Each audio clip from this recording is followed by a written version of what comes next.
My name is Sarah Huang.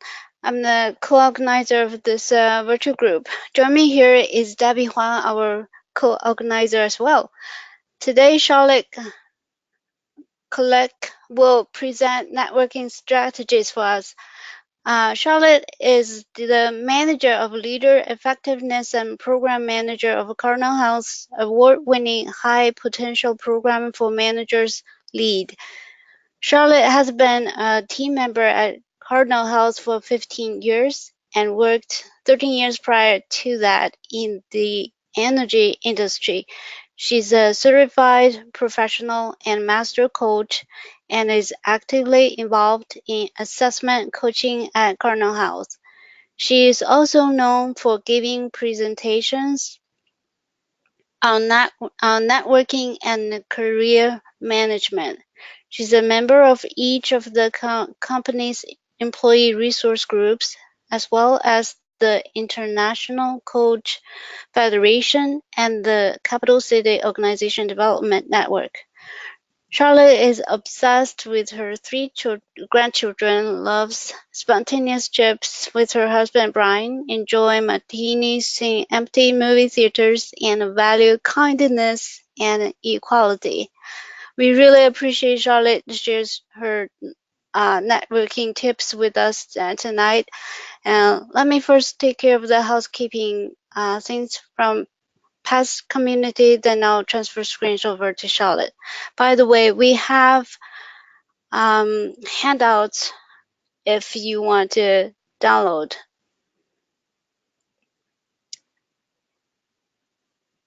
And this webinar is recorded. I'll post the video to YouTube, our YouTube channel, probably tomorrow.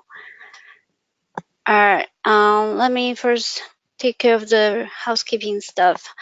Past Summit 2019 has just announced pre-conference speakers, and those full-day sessions will cover DAX and Power BI, DevOps, Docker, and Kubernetes, SQL Server 2019, PowerShell, T-SQL, and more.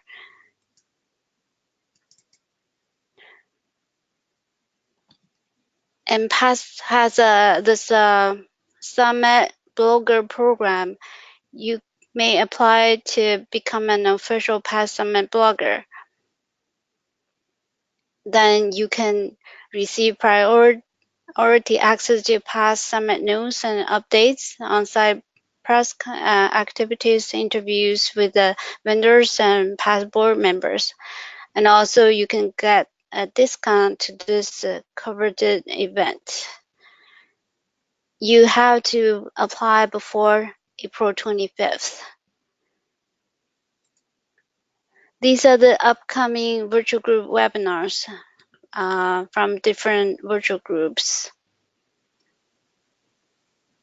I'm not, these already passed, but there are a bunch of more over here, actually many of them. As you may know already, PASS has many virtual groups, and once you become a PASS member, which is a free membership, you may join as many virtual groups as you would like. And of course, as always, you're more than welcome to join our virtual group, which is application development. These are the upcoming SQL Saturdays in US, Canada, and other places.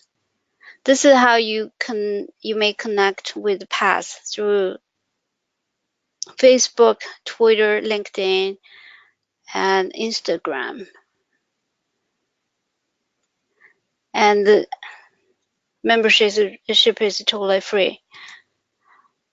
All right, this is how you may want to ask questions during our session.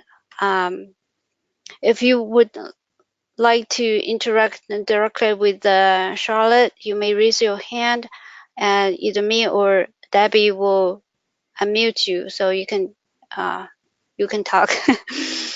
Otherwise, you may type your questions in this chat window, and then I'll read it to Charlotte during our Q&A session. All right. With no further ado, I'm gonna transfer screen over to Charlotte.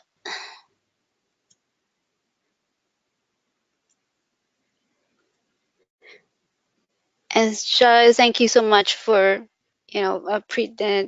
use your Saturday night evening to present for us. All righty, Sarah and Debbie, thank you so much for inviting me, and thanks to all of you who've joined us. I'm joining you this evening, or for many of you, it may be the morning, from Dublin, Ohio. And as Sarah mentioned, I really value my family. I really love them a lot. And so in the spirit of connecting, wanted to share just a few family photos with you. So the top photo is my husband, Brian, and myself. And we actually just came back from Pittsburgh today from a trip that we made there. The bottom photo are my three children, Perry, John, and Megan. And then those grandchildren that Sarah described me being obsessed with are Andrew, Jace, and Alexa. So a little bit for you about my background, and I'm very, very passionate around networking because it's allowed me to have a very unique and eclectic career. That I spent 15 years as a military spouse, and I mostly had contract types of positions that were administrative. And then I became, through a contract position, became a member of the team at a nuclear power plant. And in that position, I had a boss who really valued me and helped me to see the networking and marketing that I needed to do for myself to progress my career. And so that really started my passion around networking. And as Sarah mentioned, I've been at Cardinal Health for 15 years, and my career has spanned from IT to operational excellence as a Lean Six Sigma black belt. I had a role for several years in finance. I also worked in inventory management with our Cardinal Health brand of products. And for the last 4 years, I've been working in our leader effectiveness and talent management for both our Emerge program, which is for high potential recent college graduates, and most lately and recently as the manager of our lead program for high potential managers. For those of you who may not be familiar with Cardinal Health, I just wanted to share just a little bit about Cardinal Health. We are a global solutions company with more than 50,000 employees worldwide. We have over 137 billion in annual revenue, and as you can see, we are ranked among the top 15 on the Fortune 500. Our scale and experience leads to solutions across the entire continuum, including logistics, products, business, and patient. So moving now into the networking part of our presentation, let's talk a little bit about networking and the potential that it has for very different reactions with different people. Networking is critical not only to an effective job search, but is even more critical for establishing and nurturing fruitful relationships. So these are a few of the reasons that I network. I really enjoy the energy of networking, and the process has allowed me to establish that exciting career that's been filled with constant learning, transformation, and fulfillment. And the process of networking also sets us up for coaching, mentoring, and sponsorship opportunities. Let's talk a little bit about event-based networking to begin with. So think back to the last time you were a part of an event that offered networking opportunities. For some of you, just thinking back to those events might make you a little anxious. And for others, those thoughts are pleasant and they led to great connections. Regardless of the feelings that it elicits for you, you might want to set a goal for yourself as you go into a networking event. And a good goal would be for you to meet 2 or 3 people that you might be interested in reaching out to again in the future. So 2 or 3 really solid connections. And to set yourself up for success in the process, you'll want to think about the way you go about meeting those 2 or 3 people. And I would recommend that you'll want to think about a few icebreaker topics that could help to start interesting discussions. One that I've found always works is to introduce yourself, wait for them to share their name, and then ask what brought you to this event. Listen carefully and try to use the person's name back to them in the discussion, and then tell what brought you to the event. And what you're looking for is a connection. If the connection's not there, thank them for the opportunity to meet and move on to the next person. You could think about using this strategy in really almost any activity, from sports to your faith to team meetings. Think about interesting ways to present your opening to allow you to learn and connect. Seeking networking opportunities takes perseverance and energy, and it's not for the faint of heart. It can take a lot of time and momentum to make some progress for yourself, but by having an organized approach to your networking, it will help you to turn your efforts into payoffs.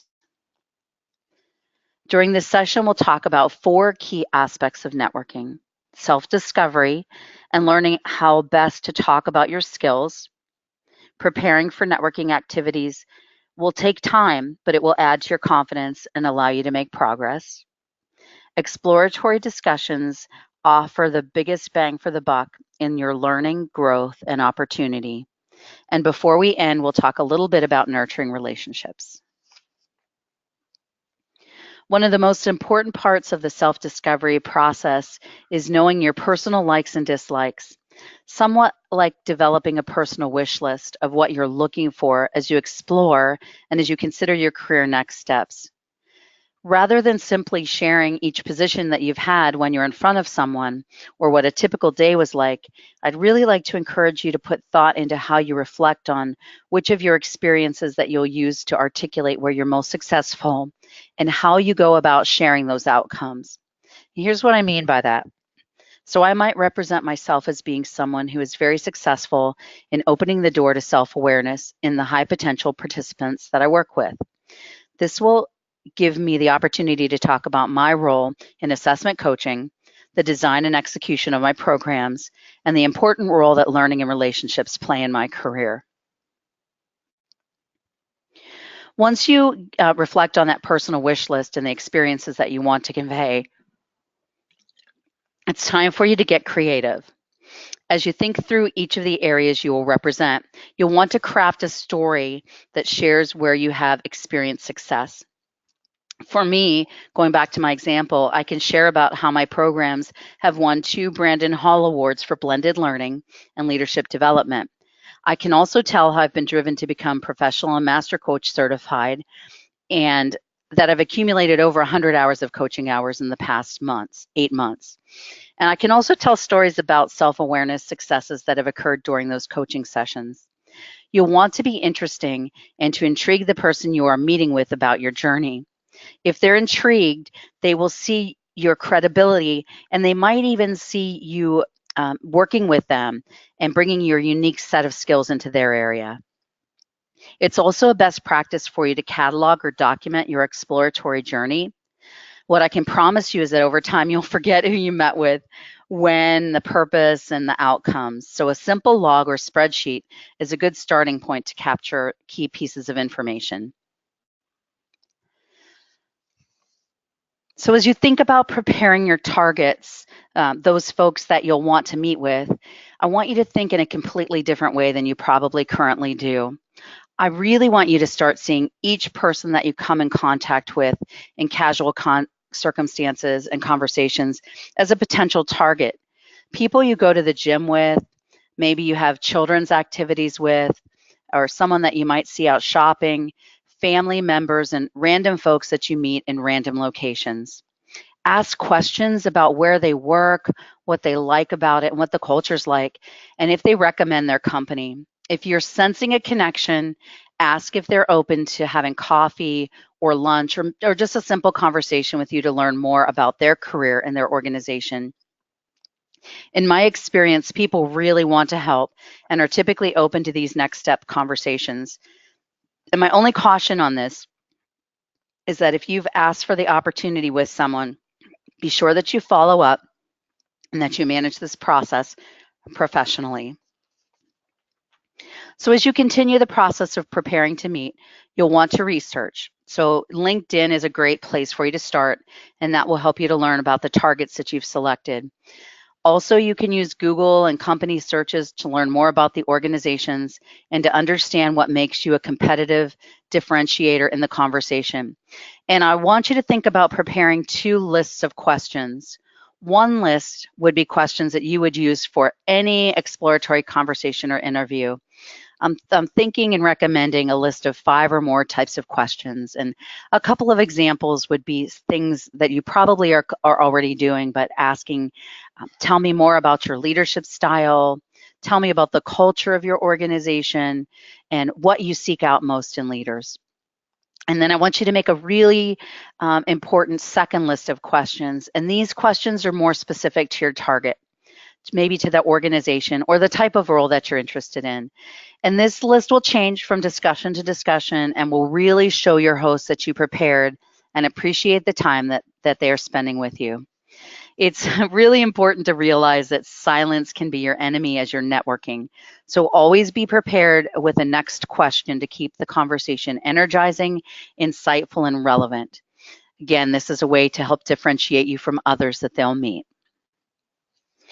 So this simple agenda, this 3-point agenda really works every time for exploratory conversations. It's a simple format. It will prepare you to also tell your simple career story. And this will be a few sound bites about your experiences that tell them a little about your background. At this time, as you're telling your career story, you'll also tee up your purpose for why you're meeting. So this could sound something like this. I want to learn more about your leadership style, or I'm interested in learning more about your organization, or I'm available to the market and I want to know if there may be opportunities to work in your organization.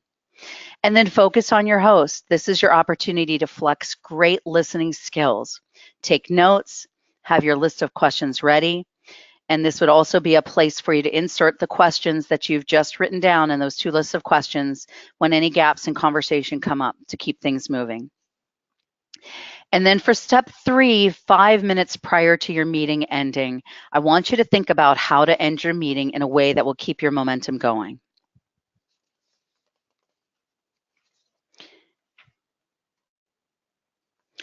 The most critical components of the networking methodology is keeping your pipeline full of targets for upcoming sessions.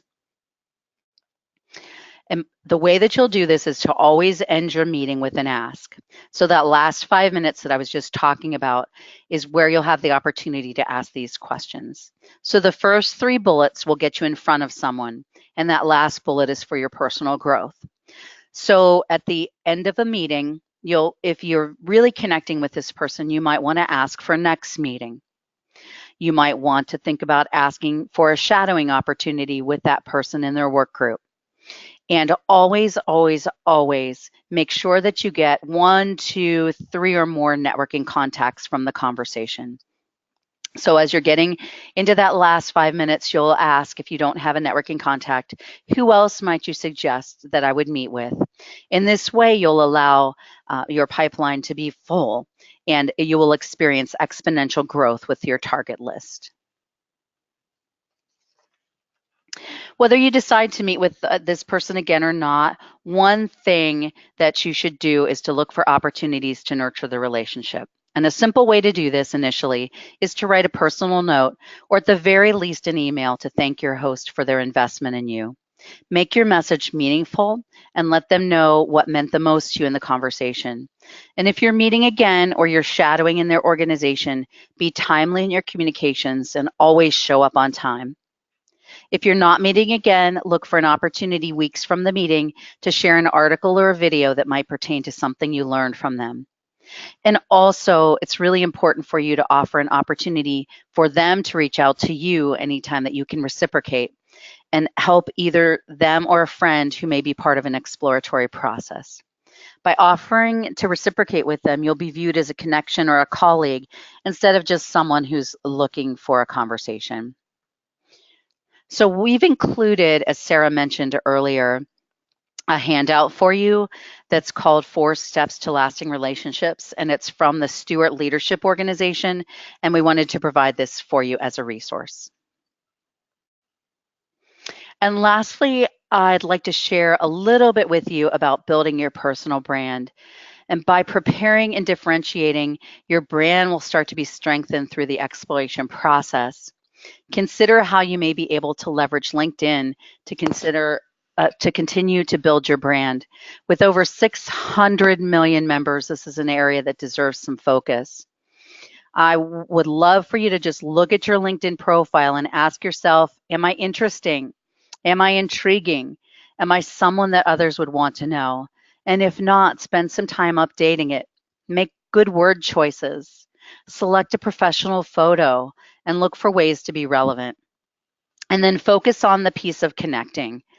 Always send a personal note to share why you are reaching out. I also ask folks who connect with me through LinkedIn to send messages to my professional email address because I don't really want to miss the opportunity to see a message from them. And also connect through groups and stay active to build your brand. There are so many great articles and memes that you'll find that when one resonates with you, share it and begin to write some of your own content to see what interests you and what interests others that are in your network. Something that I focused on personally in the last year is being an influencer. I look for opportunities to post photos of events I'm involved with to bring positive attention to me personally, to my programs, my lead program, our Emerge program, and others within the company itself, Cardinal Health, and the associations that I'm involved with. And I'm always amazed at how many people, both inside and outside of my company, comment to me that they've taken note of my journey and are following me.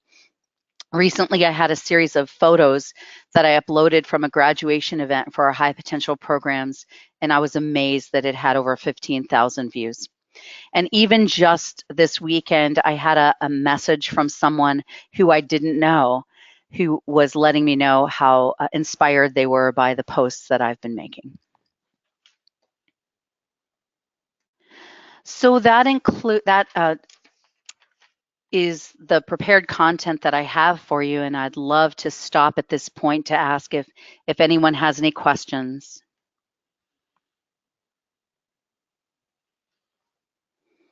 I think, as we're waiting for questions, if anyone has any, I think networking has really been a key to my success in allowing me to span my organization. I feel like I have a 360 view, and I don't have that traditional experience. Having had 3 positions in IT, I worked at our IT service center. I also managed our Exchange server team, as well as Active Directory, as well as all of our account management. And that was the beginning of my career. And that really spun off into all of those different parts of the organization. And I will be honest with you, it was a sell in order be to land these positions. But once I was able to tell my story effectively, and once I was able to start building my personal brand, the sell was much easier, and I was able to land positions all over the organization. So I'm going to go ahead and pause there again and see if anyone has questions. Yeah, hey Charlotte, I got this question from Carnegie. He's asking if you have any tips for techie professionals to be more engaged to network.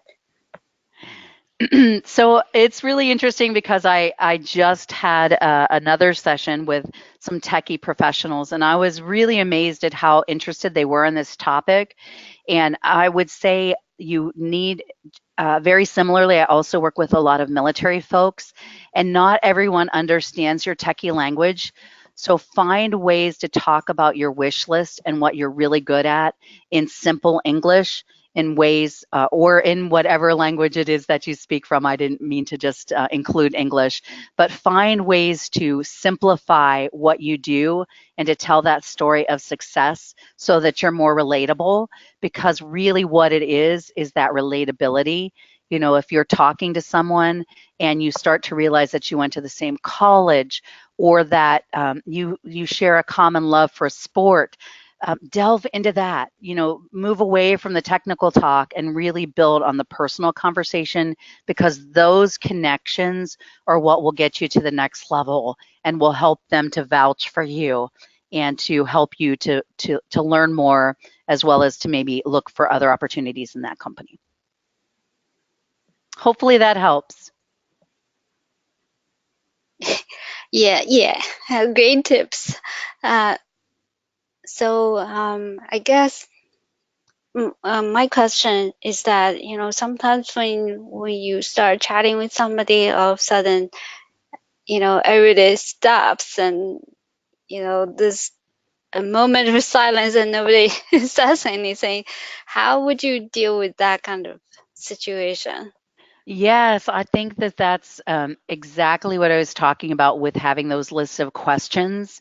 If you consider things that are unique, things that you research, questions about the company, initiatives that you've seen, or even just some technology, what do you think about this technology? How would you manage this? Have that unique list of questions because anytime that there is silence, you want to immediately fill that with one of those next questions. So by doing your preparation, that will allow you to avoid those awkward silences.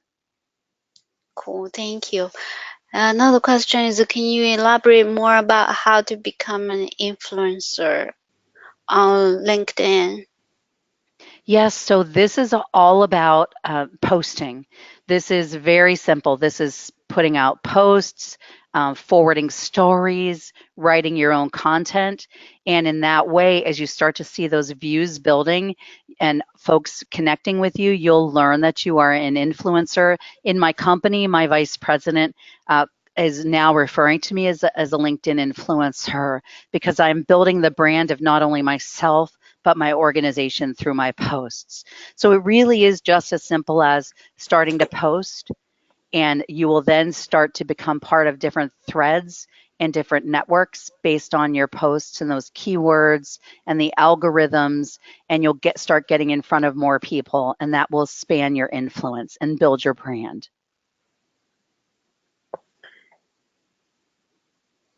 Great, great tips. And any more questions from the audience?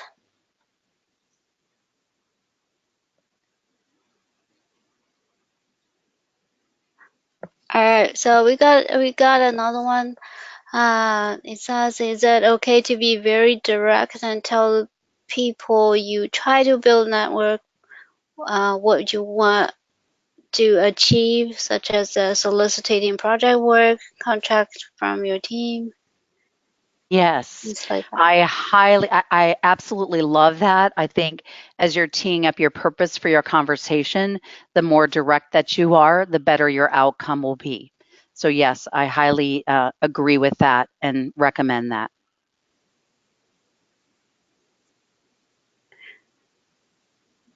And another question is, do you use Facebook to to network?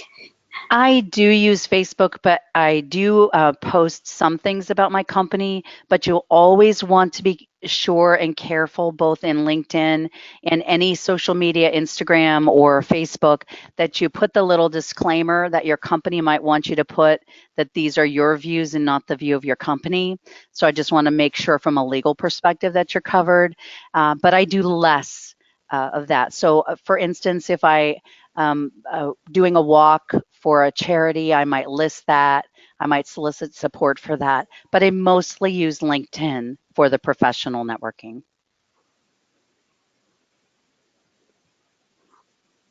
Do you have any suggestions for colleague students to start building a network? So I'm not sure how it is in the country or area that the person is that is has asked the question, but here in Ohio, at the Ohio State University, a lot of networking happens. There are also mentoring groups that you might want to see if you could get a mentor from the professional community. We also have a center of excellence at Ohio State with the Fisher College of Business, and they have regular networking sessions with all of the companies in the Columbus, Ohio area. And that is a great place for students to get involved. Oh, would you be able to um, maybe give us some tips in terms of reaching out somebody, maybe a total stranger you never met online, to maybe ask for their reference if you want to, apply a job to a company? Yes, so this happens to me a lot. And so I really appreciate it when someone shares their story. So, a little bit of information indicating why they're reaching out to me, how they got to my name, and what they're interested in. And then I'll always invite them to share more information with me through email, or I'll set up a quick coffee chat or electronic chat for us so that I can learn more about them and what they're interested in and who best that I can connect them with. And I just would say be professional, make sure that your spelling is good, make sure that your resume looks good, and just be honest in what you're asking for and always be timely in responding. Some folks will not respond back, but I think you'll have a higher level of success if you do tee up and ask them good questions in the message to let them know why you're reaching out to them and why it's important to you. So normally, how long would you wait to send a follow-up email if That's a the person didn't respond? Yeah, that's a good point because especially in LinkedIn, it's really easy for things to get lost. So I would say 5 days, 3 to 5 days. Just say, Oh, that follow-up message might be, I'm not sure if you saw my earlier message, but I'm really interested in getting your advice and perspective on this, and can you help me? And if you're not able to, do you have a recommendation for someone else that I could reach out to? And see if that gets you a response. okay. So I suppose if so the follow-up email it didn't or follow-up message you still didn't hear anything, then probably go to a different lead. Yes, that's exactly right. I would move on. Okay, great, thank you. All right, I got another question. Is it okay to ask coworkers to ask coworker to connect on their Facebook? That's really touchy. So I would say if it is a coworker, you surely could ask, but if it's your boss, or your boss's boss, I would probably be reluctant. And here's a simple story I'll tell you is that our CHRO, our Chief Human Relations Officer, before she was promoted to that position, she was friends with a lot of people on social media, on Facebook especially. And once she took that position, she let everyone in the organization know it wasn't anything personal, but she just felt like by moving into that position, she should probably disengage with us on social media and connect internally through our internal social media. And so that's what she's done. But I'd say absolutely yes with your colleagues. Um, and you may just want to ask them personally before connecting, but I probably wouldn't connect with a boss or your next level manager. Cool. Is it okay to highlight my team's skills and compare my team to other consulting companies' team? Is the question in reference to LinkedIn or in a Oh, personal conversation? give me a second. Let me unmute. Okay. Alex, Alex, would you ask Charlotte directly? Oh, yeah, sure. Hi, thank you. So basically, um, is it Is it okay just to me or is it really hard to hear you? oh, Charlotte, would okay, you be able to hear him? can you hear me? I can barely hear it, Alex, so maybe he could type it into the chat box. Sorry, Alex. Okay. Let's see. All right.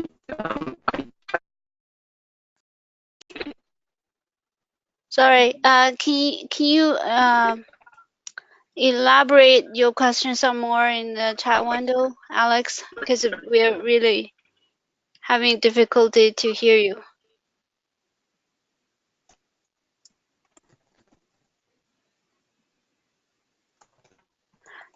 I guess he's saying in networking conversation, is it okay to highlight my team skill and compare my team to other consulting companies?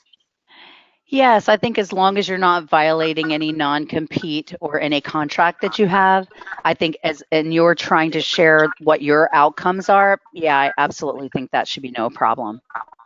Thanks, Alex.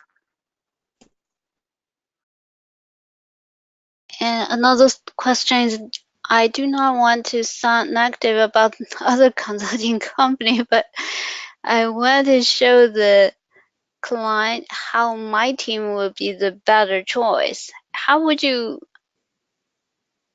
you know, present in a way that make it sounds positive, more Yeah, positive?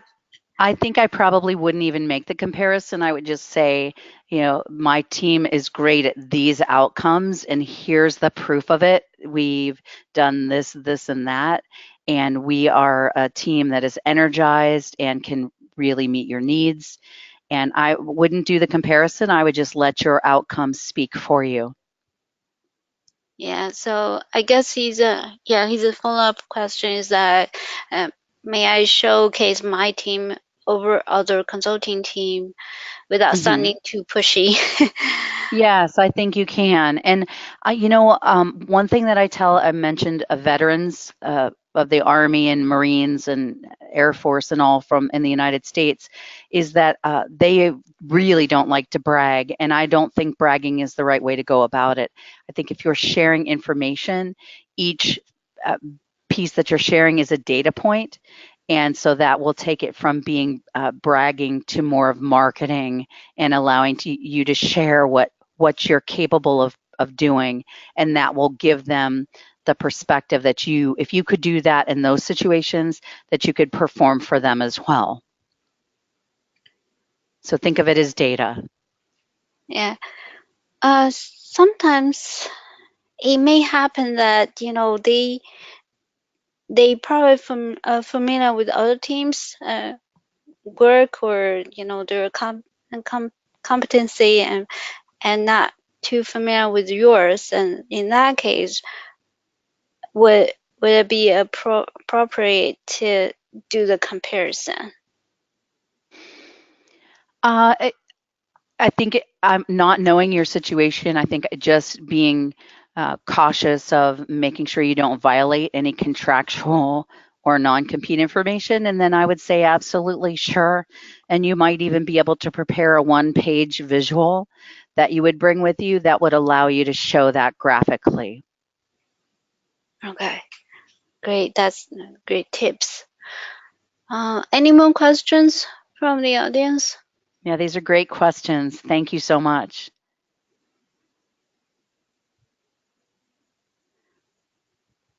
I think that probably is all we got at this point. So Alrighty, well, thank you so much, Sarah. thank you. Oh, we got one more. How will we recruit good people? Was the question, how do you recruit good people? Yeah, I guess by good that means, most fit to your team or something. Yes. So, from my perspective, if you can get out to networking types of events, so for me, I attend monthly International Coach Federation meetings. I attend the forums at Ohio State University, Capital City, ODN. I go to different events. The Association for Talent Development. I've been to a lot of different events, the Healthcare Businesswomen's Association, and it's at those events where I'm really making those personal connections, and I can really assess the abilities. I might be volunteering with them and know what they're doing. Others may vouch for them and see that. And in that way, you can really see if there's some great talent that you want to bring into your organization. But I think you have to get external and you have to see them in action before that you'd want to bring them in. So get out there and get involved. Yeah. So for college students, they Mm-hmm. oftentimes they're like a campus event for Mm-hmm. recruiting, with all those companies coming in to recruit Yes. students. In that kind of uh, that kind of case, how would you make a student stand out from the crowd? I'll tell you that if you do research, you'll really stand out. So a lot of times, Folks think that with my company, Cardinal Health, that we're an insurance company. And when they come in and they talk to us and they say that, we know that they haven't researched. So go out and do research and really understand what the company's all about, but also learn to tell your story well. So if you're a college student and you're working with your fraternity or your sorority and you've organized an event that was for 100 people and you raised $5,000 and you tell what your role was in it and you start telling these energizing stories, they want to see your personality. Anybody can be taught really to do anything. It's whether that fit is there, so that when you're connecting with someone and you're telling them stories and they really start to admire you and start to appreciate your personality, that's when those connections happen and that's when your networking will be successful. Okay. Those are great tips. Thank you so much, Charlotte. Oh, you're so welcome. Thanks for inviting me. Yeah, I got quite a few people already saying thank you. They think your tips are very helpful. Awesome. And if anybody wants, I put my email address up on the screen. Please reach out to me at any time that I can help to support you. Great. That's wonderful. Thank you so much. You bet. Again, yeah, this session is recorded and I'll post it on our website by tomorrow. And if, yeah, like Charlotte said, if you have questions later on, feel free to reach out to her. If you didn't write down her information, then feel free to write to our uh, uh, um, virtual groups and email, then I'll forward it to Charlotte. Thank you everybody for attending, and hopefully I'll do another session for something, and hopefully we can see you next time. Thank you everybody. Goodbye.